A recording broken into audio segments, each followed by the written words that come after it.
මිනිස්සු දෙක වෙන්න කැමති නෑ. එකක් කිව්වොත් 60ක් කියන්න තමයි බලන්නේ. මේකේ තරංගයක් නෑ. අපි අවුරුදු 700-800ක් ජීවත් වෙන මිනිස්සු නෙමෙයි. අනෙකගේ කොතෙක් අඩුපාඩු තිබ්බත් කමක් නෑ.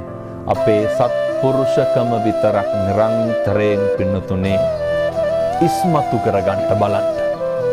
අපිට අවැඩ කරන අපිට අකුල් හෙලන උදවියටත් මෛත්‍රිය කරුණාව දක්වන්න බලන්න.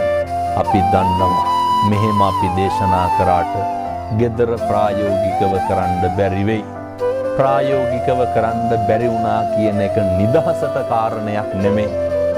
සංසාරේ කල්ප ගානකින් මගේ අම්මේ තාත්තේ අපි ආයේ මිනිස්සු වෙලා උපදින එකක් නෑ. බුදුහාමුදුරෝ දේශනා කරපු විශිෂ්ට දේශනාව වන අත්ූපනායික ධර්ම තමන් උපමා කරගෙන මට වෙනවට අකමැති දේවල් අනුන්ට කරන්න එපා.